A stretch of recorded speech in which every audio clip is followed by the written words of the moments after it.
আপোনাৰ ঘৰৰ মানুহে প্ৰাইভেট স্কুল খুলিছে যদি কয় আপোনাৰ পৰিবাৰে বিবৰুৱা কলেজত কেনেকে চাকৰি পাইছিল মইতো আজিলৈকে কোৱা নাই গতিকে ক'ব লাগে এইটো সময়ত আপুনিও চ্যালেঞ্জ ঠিক আছে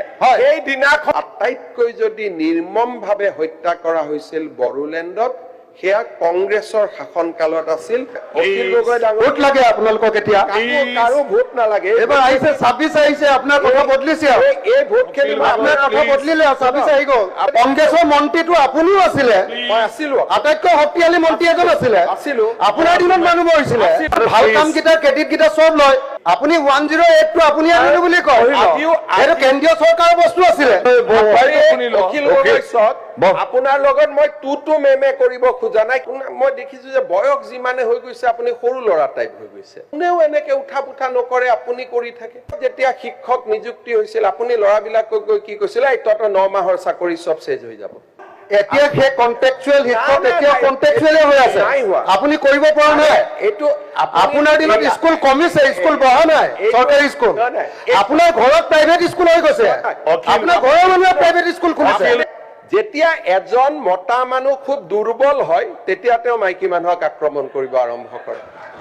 আপোনাৰ মই যদি কয় আপোনাৰ পৰিবাৰে বিবৰুৱা কলেজত কেনেকে চাকৰি পাইছিল মইতো আজিলৈকে কোৱা নাই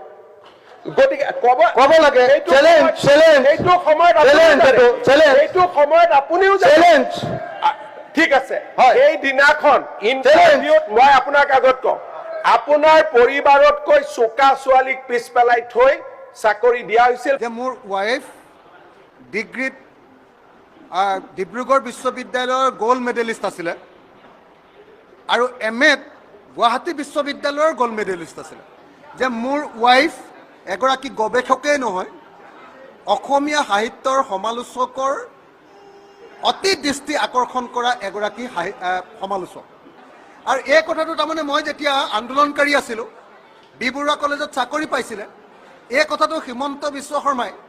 সেই সময়ত অসমৰ মুখ্যমন্ত্ৰীক জনাইছিলে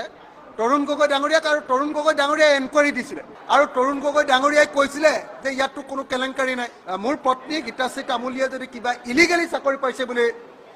তেখেতে তদন্ত কৰিবলগীয়া আছে কৰিব পাৰে আমি এই প্ৰত্যাহ্বান জনাইছোঁ আৰু একটুনিয়েকৰ কথা কয় নেকি ইউ এৰেষ্ট হাৰ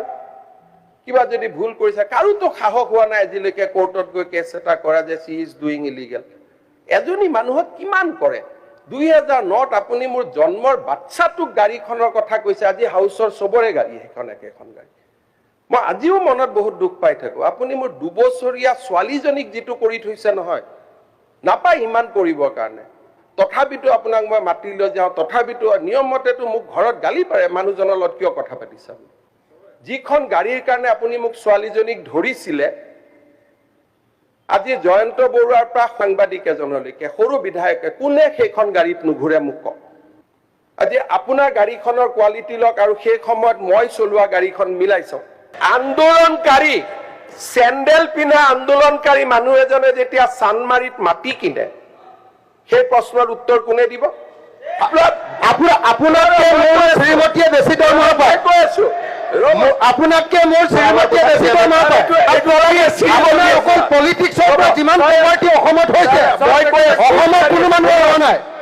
বিপ্লৱ শৰ্মা কমিটিত মোৰ নাম নাই আপোনাৰ নাম আছে গোটেই লিষ্টখন আপুনি এপিএছচিৰ লিষ্টখন আপুনি দিয়ে আপোনাৰ নাম নাই কথাখিনি স্যাৰ ভাল লাইনত হ'ব লাগে এপিএছচি কেলেংকাৰীত আপুনি জড়িত কিন্তু আপোনাৰ নাম নাই সম্পূৰ্ণ এতিয়া কৈছে লিষ্টখন বিপ্লৱ শৰ্মাক মই দিলো তাৰমানে বিসম্বাদী কংগ্ৰেছ বিধায়ক এজনে লিষ্ট দিব পাৰে নেকি তেতিয়া মই বিসম্বাদ কৰি থকা মানুহ এটা মোৰ সিকিউৰিটি উঠাই লৈ গৈছে মোৰ ভাইটিক ট্ৰান্সফাৰ কৰিছে সেইজন মানুহে গৈ লিষ্ট দিব পাৰে নিজক কিয় ডিগ্ৰেড কৰে এটাতো লেভেলত থাকক মিনিমাম বয়স বাঢ়িছে ইউ আৰ বিকামিং ফাদাৰ এটাতো নিজৰ ল'ৰা ছোৱালীও চাই নাথাকে জানো আপোনাক ল'ৰা ছোৱালী আপোনাৰ পৰিবাৰ ঘৰত গৈ আপোনাকে কয় নহয় যে এইবোৰ কিয় কৰা বুলি নকৰিব ভাই মই আপোনাক ৰিকুৱেষ্ট কৰিছো সদনৰ মজিয়াত এজন বিধায়ক হৈ ইমান তুলপাৰ লগাইনে